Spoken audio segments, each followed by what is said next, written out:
How's it going, guys? Will here, and the other day I bought this. So this is the Nintendo Switch, and the other day I finally bought one. I say finally because I've been looking for over a year now. But the other day when I finally pulled the plug on this thing, I just realized I should have done so way earlier. Just adjusting the exposure. Hold on. Sorry, I've just adjusted the exposure. I hope that's not too bad. Back to the Switch. In the few days that I've owned this thing, this is quickly becoming one of my favorite, if not my favorite method of playing casual games. I also think that there's one aspect of this console that's pretty incredible that nothing really comes close to in the current gaming market. So, let's talk about it. First and foremost, this is a casual console, and I personally really like the fact that it doesn't try to be anything more than that. There isn't, to my knowledge, any games that cause this console to lag. Call of Duty wasn't ported over to this console, and I honestly think that's for the best. The Switch doesn't try to compete with the Xbox or PlayStation because they're simply in two separate lanes. Xbox and PlayStation generally go after more serious gamers, and I think the Switch is definitely going after that more casual market, which is honestly great for me. At this point, I'm pretty much a textbook casual gamer. I mean, at this point, I play Nintendo games, games for the Nintendo, and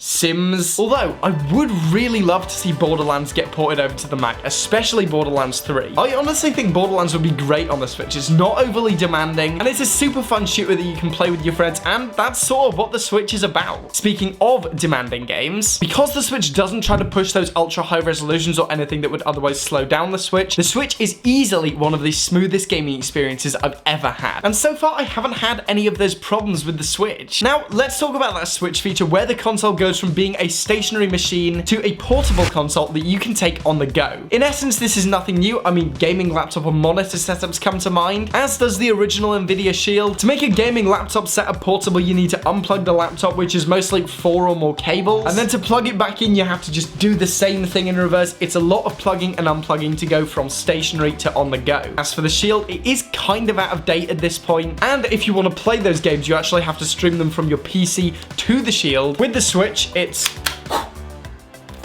and that's it. It's the attention to detail when it comes to this feature that makes the Switch so intuitive to use, and it also makes it a lot more feasible that the Switch is going to be used as an on-the-go console, which was, of course, one of the main points of the Switch that Nintendo pushed when this thing launched. So the fact that it does this really well is really good. Moving on, we have another feature that no one really talks about, actually, and that's that this console is probably the most comfortable console on the market. And no, these aren't rubberized, it's not squishy, it's not to do with ergonomics. Let me explain what I mean. Because Nintendo employed that game anywhere philosophy when playing Switch, you are as comfortable as you make yourself. For example, if you're sitting in a chair near a TV, you can, as previously discussed, broadcast your game to the TV and not actually have to strain your eyes looking at that tiny screen. However, if you want a game in a more relaxed way at the end of the day, most of the time this is very possible. I say most of the time because let's go Eevee, where you're especially if you have the Pokeball, which I don't actually have yet. If somebody watching this video has the Pokeball, please let me know with a comment if it's good. I can't even begin to tell you how nice it is not to have to sit in my living room anymore whenever I want to play some games late at night. Seriously, I was playing Mario 64 the other week at like midnight, and oh man, I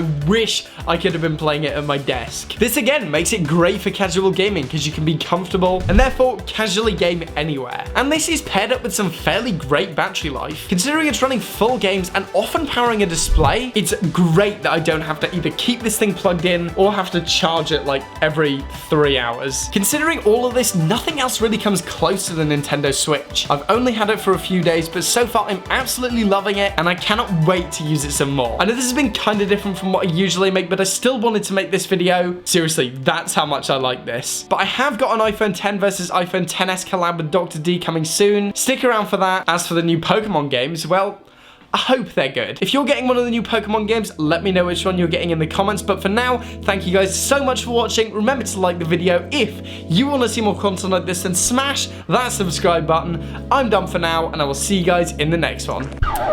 How's it going, guys? Post-edit Will here. I just wanted to add this bit onto the end to say thank you all so much for the support on the iPhone 10 video. It's one of, if not my best performing video yet, so it's really incredible. So I just wanted to add this bit onto the end to say thank you all very much for your continued support. I'll see you in the next one, for real this time.